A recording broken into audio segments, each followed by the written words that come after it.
Yes, ఇక ఆలస్యం చేయకుండా sir, yes, waiting for your words. అందరికీ నమస్కారం. ఈ క్షణం ఇది నా సక్సెస్ మీట్లా అనిపిస్తుంది. అలాంటి ఓవర్వెల్మింగ్గా నేను ఒక ఆనందం పొందుతున్నాను. ఎందుకో తెలీదు, ఇక్కడ కావలసిన ఉన్న వాళ్ళందరూ కూడా నాకు ఎంతో కొంత ఎప్పటి నుంచో పరిచయం ఉన్నవాళ్ళు, ఎంతో ఆప్యాయత పంచుకున్నవాళ్ళు. సో వాళ్ళ ముఖంలో ఆనందం చూస్తుంటే కనుక ఇది నా ఆనందంలో అనిపిస్తుంది. ఈ సక్సెస్ మీట్ నా సక్సెస్ మీట్లా అనిపిస్తుంది. అండ్ ఇక్కడ గెస్ట్గా రాలేదు, మీలో ఒక పార్ట్గా, మీలో ఒక మీ ఆత్మీయుడిగా ఇక్కడికి వచ్చాను. అండ్ ఈ సినిమాకి ముందు నేను నాకు కలిసినప్పుడు ఎట్లా ఉంది ఏంటి సినిమా మీది రాబోతుంది కదా అంటాను. డిఫరెంట్ క్యారెక్టర్ నేను అటెంప్ట్ చేశాను. And Dhanush is a lead character. అంటే అదే నాకు ఎట్లాగా ఒప్పుకున్నామంటే తెలియదండి. రెగ్యులర్గా ఈ హీరో క్యారెక్టర్స్ ఇలాంటివన్నీ చేస్తూ నాకు ఎక్కడో కొంచెం డిఫరెంట్గా చేయాలి, కొత్త హొరైజన్ గేట్లు ఓపెన్ చేయాలనిపిస్తుంది. ఈ సినిమా నాకు అలా ఉపయోగపడుతుందని అనిపిస్తుంది. అంటే దాని వాళ్ళ సినిమా చూశారు, అది 100% కరెక్ట్. తను కూడా అదే ఎక్నాలజ్ చేశాడు. ఈ సినిమా తర్వాత ఒక 40 ఏళ్ళు ఉంటాను ఇందాక తను అన్నమాట వాస్తవం. నటుడుగా ఎంత ఎక్కువ కాలం మనం జీవిస్తాం అనేది తప్ప ఒక హీరోగానే పట్టుకుని ఇలాగే ఉండాలి అనుకోవటం అనేది కరెక్ట్ కాదు.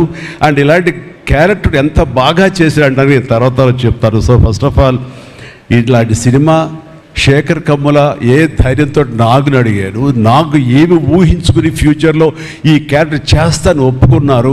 ఇదే ఫస్ట్ సక్సెస్ అని భావిస్తున్నాను ఈ సినిమాకి. ఆ తర్వాత ఇంకా ఈ క్యారెక్టర్ ధనుష్ తప్ప ఇంకెవరిని ఊహించుకోలేము. ధనుష్ ఒక్కడే దీనికి న్యాయం చేయగలడు. తన పెర్ఫార్మెన్స్ అనిపించింది క్యారెక్టర్ చూసిన తర్వాత. నిజంగానే తిరుపతిలో సినిమా చూస్తుంటే తిరుపతిలో ఓపెన్ చేసినప్పుడు కింద ఒక యాక్సిడెంట్ అయ్యే ముందు బెగ్గర్స్లో కూర్చున్నప్పుడు ధనుష్ అని గుర్తించడానికి ఆ పరిగెత్తెలతో నాకు గుర్తించలేకపోయాను. అంతగా క్యారెక్టర్లో యూ ఇన్వాల్వ్ సో మచ్. నీ గెటప్ కానీ అన్నీ కానీ అంటే అక్కడ తెలిసిపోతుంది తన డెడికేషన్ ఏమిటో ఆర్టిస్ట్ గారు అది. అండ్ ఈ సినిమా ఇది నేను ఒక ఎక్స్పీరియన్స్ తప్ప నాకు ఒక సినిమాగా నేను చూడలేదు, ఒక వాస్తవంగా జరుగుతున్నదిగా అనిపించింది నాకు. అండ్ శేఖర్ కమ్ముల డీటెయిల్డ్గా నేను మిగతా అందరి నుంచి మాట్లాడే ముందు అసలు నువ్వేమిటి, నీ ఆలోచన విధానం ఏమిటి అనేది ఇట్స్ ఎంటైర్లీ డిఫరెంట్. 25 సంవత్సరాల పాటు నువ్వు అనుకున్న విధంగా, నువ్వు అనుకున్న క్యారెక్టర్స్ తోటి, నువ్వు అనుకున్న కంటెంట్ తోటి 10 సినిమాల కంటే ఎక్కువ చేయకపోయినా సరే ఒక్కొక్కటి ఒక ఆణిముత్యంలాగా చేసుకుంటూ ప్రజల గుండెలో, ప్రేక్షకుల గుండెలో ఒక సుస్థిరమైన స్థానం ఏర్పరచుకున్నావు. అండ్ ఆ మధ్యకాలంలో మీరు నా ఒక పోస్టర్, మీరు 25 years పోస్టర్ మీరు రిలీజ్ చేయాలని అనుకున్నప్పుడు అది మీట్ అవ్వడానికి, అతనికి టైం ఇవ్వడానికి నాకు నిజంగా 3-4 days పట్టింది. అంత పంతం అంత పట్టింపు ఏంటి నేనంటే, సార్ మీకు గుర్తుందో లేదో, మీ 88లో మీ సినిమా స్టేట్ రౌడీ షూటింగ్ ఈ రోడ్ల మీద జరుగుతున్నప్పుడు నేను ఫస్ట్ టైం మిమ్మల్ని చూశాను. నేను ప్రేమించే మనిషి నా ఎదురుగా ఉన్నాడు, కలిస్తే బాగుండు అనుకుంటే పోలీసులు ఎవరు రాని పరిస్థితి. కానీ మీరు ఎందుకు నన్ను చూసి ఇటు రాని పిలిచారు, నన్ను ఒక్కడనే పిలిచారు, నేనే మీ దగ్గరికి వచ్చాను. నేను ఎందుకు పిలిచానంటే అతను అందరికన్నా హైట్ ఉన్నాడు కాబట్టి ఏదో తాపత్రపడుతుంటే రమ్మని పిలిచుంటాను తప్ప అతనేమన్నాడంటే నా లోపల భావాలు కానివ్వండి, నేను నా ప్రేమ కానివ్వండి నేను వ్యక్తం చేయగలిగాను, అది కరెక్ట్గా కనెక్ట్ అయింది అని తను అనుకున్నాడు.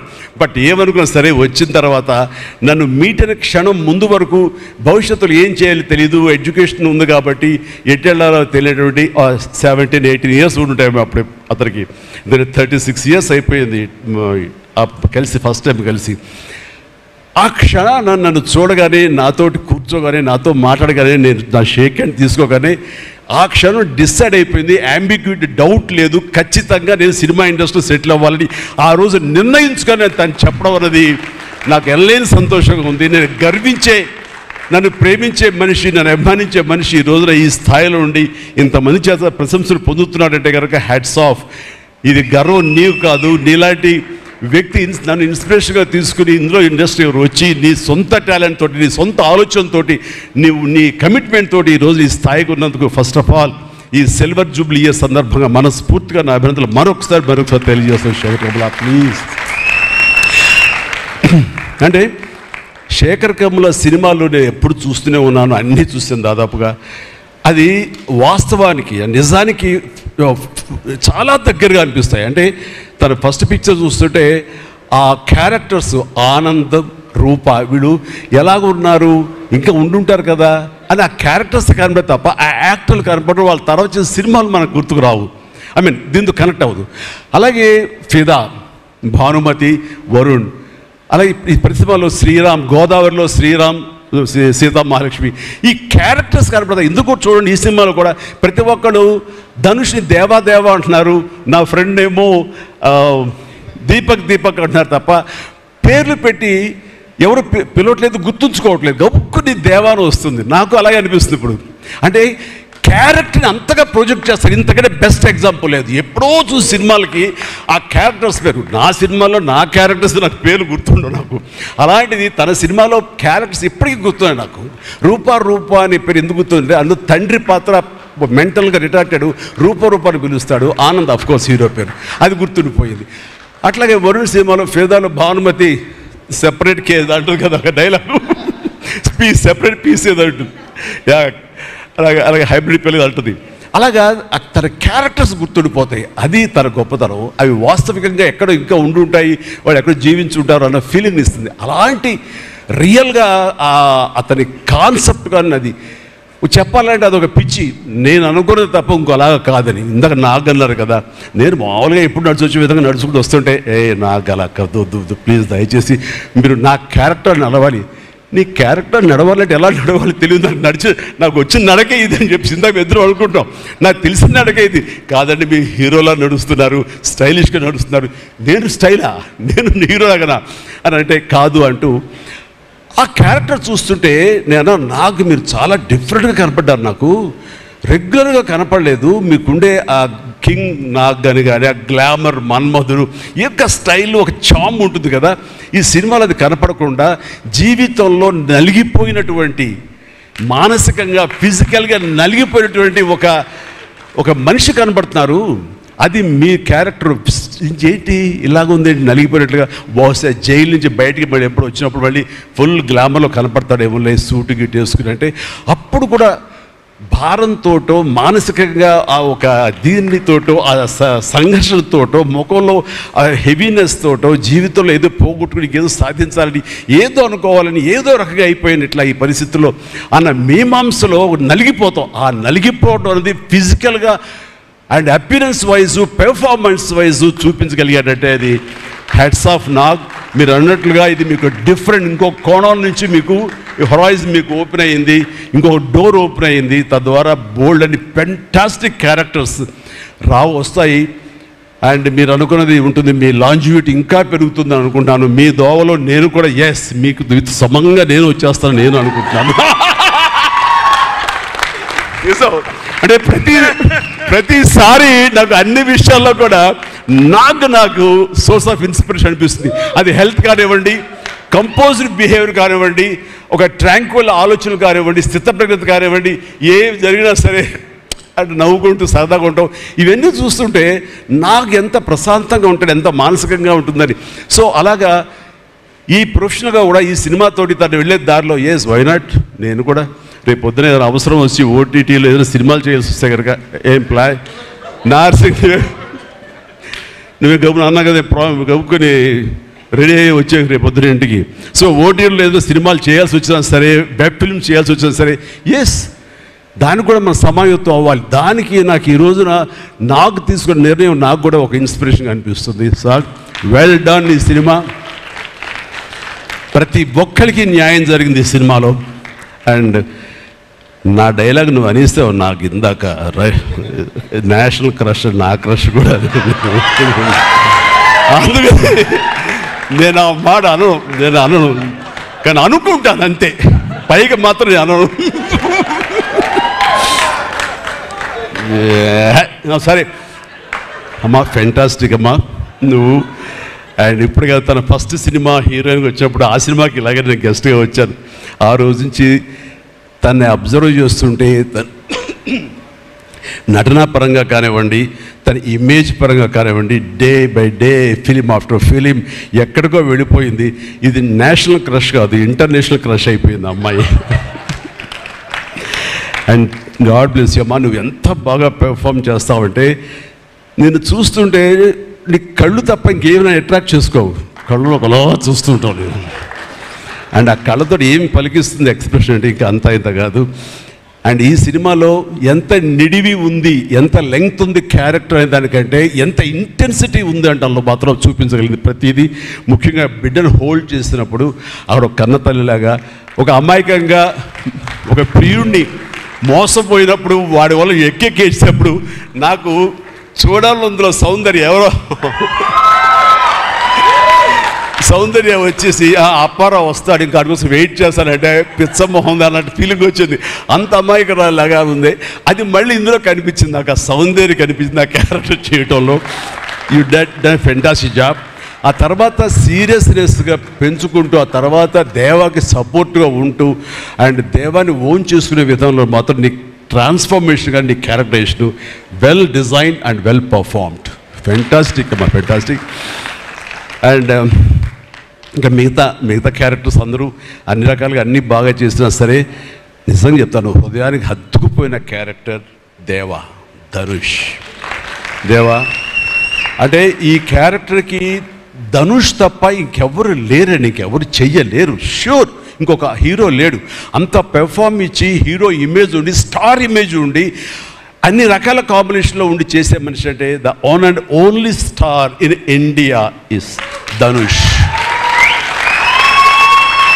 ధనుష్ని మైండ్లో పెట్టుకుని ఈ క్యారెక్టర్ డిజైన్ చేసావా శేఖర్?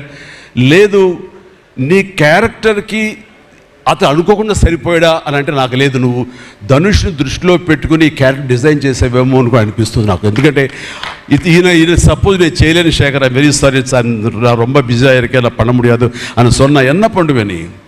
ఎవరున్నారు చేయడానికి? నన్ను అడిగితే నా వల్ల కాదు, నాకు వద్దని బాబు ఈ కష్టాలు ఇవి నాకు ఇలా ఎవరు లేరు. అంత న్యాచురల్గా ఆ క్యారెక్టర్లో ఇమిడిపోయి ఆ క్యారెక్టర్ని అంత బాగా చూపించడం అనేది ధనుష్ తప్ప ఇంకెవరు లేరు. ధనుష్ నీకు బెస్ట్ యాక్టర్ అని చాలా మామూలు అయిపోయింది. మాకు ఎప్పుడైనా వస్తే వావ్ నాకు వచ్చిందో నేషనల్ బెస్ట్ యాక్టర్ అనుకోవాలి తప్ప నేను. బట్ నీకు ఇది మామూలు అయిపోయింది. మళ్ళీ ముందస్తుగా నీకు అడ్వాన్స్గా చెప్పేస్తున్నాను, నీకు కంగ్రాట్స్. నీకు బెస్ట్ యాక్టర్ అనేది ఖచ్చితంగా రావాలి. లేకపోతే నీకు నేషనల్ అవార్డ్స్ అనేదానికి మళ్ళీ అర్థం లేదు. బట్ అది నీకు ఇది మామూలే, కానీ నీకు ఈ సినిమాకి వస్తే కనుక ఇందులో ప్రతి ఒక్కరికి అది గర్వకారణం. అది definite you will win. Fantastic. ఇక ప్రొడ్యూసర్స్గా మన సునీల్ ఉన్నాడు. సునీల్, భారత్ వీళ్ళిద్దరికంటే కూడా వాళ్ళ నాన్నగారు నాకు అత్యంతమైనటువంటి గౌరవనీయులు. అంత పెద్ద మనిషి ఆయన, అంత నిక్కార్సైన మనిషి. ఈ సినిమా బిజినెస్లో అంత ఆనెస్ట్తో ఉండే మనుషులు ఎవ్వరు లేరు నాకు తెలిసి. నాగార్జున ఎవరి కాళ్ళకి దండం పెట్టడు, ఒక్క మీ నాన్నగారికి తప్ప. ఆయన నాకు అంతే ఇష్టం, నేను ఆయనకి అలాగే ప్రణామం చేస్తాను. అంతటి ఇది ఆయనకు పుట్టిన బిడ్డలుగా ఆయన గౌరవాన్ని కాపాడుతూ ఆయన లెగసీని కంటిన్యూ చేస్తూ మీరిద్దరు ముందుకు వెళ్ళటం, మీరే కాకుండా థర్డ్ జనరేషన్ జాన్వి కూడా అదే దాంట్లో వెళ్ళటం అనేది జరుగుతుంది. మొన్న ఒక మాట అన్నావు, చెప్పచ్చు కదా? చెప్పనా? ఓకే సార్, మళ్ళీ మాకు సినిమా చేయాలి సార్. మీరు వద్దులేవా, మీరు అది రకరకాలు చేసుకుంటున్నారు కదా, మళ్ళీ ఎందుకు అని. సార్, మా నాన్నగారు మీ సినిమాలో డిస్ట్రిబ్యూట్ చేసి మేము బాగా డబ్బులు గడించాం సార్ అప్పుడు నైజాంలో. మీరు అప్పుడు నైజాంలో మీ సినిమాలు అంటే నైజాం కింగ్ అనుకునేవాళ్ళం మేము. ఆ తర్వాత మేము కొంచెం ప్రయత్నం చేసాం సార్, మాకు బాగా డబ్బులు వచ్చింది సార్, కానీ అల్లరి ఉంది గారు ఇక్కడ పెట్టేసరికి మాకు అవకాశం లేకుండా పోయింది. ఏమనట్లే ఇప్పుడు అది అది అది కట్ చేసేస్తాలే ఆ ముక్క, లేదు అది ఎడిటింగ్లో తీసేస్తాలే. అంటే సికింద్రాబాద్లో గీతార్స్ పెట్టారు కదా, అందుకే మీకు సినిమాలు రాకుండా సరే పక్కన పెట్టేద్దాం.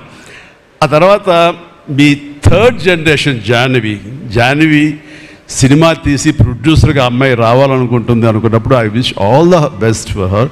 ఎప్పుడు కలుస్తాను అన్నాను. అదేదో మీరు ఇస్తే మీతోటి అమ్మాయి అడిగారు 3 జనరేషన్స్ మా ఫ్యామిలీతోటి మంచి సంబంధం ఉన్నట్లు అవుతుంది అన్నారు. పాప మీ నాన్న అడిగారు, ఇంటికి వచ్చి చెప్పారు లేదో నాకు తెలియదు, బట్ వీఆర్ డూయింగ్.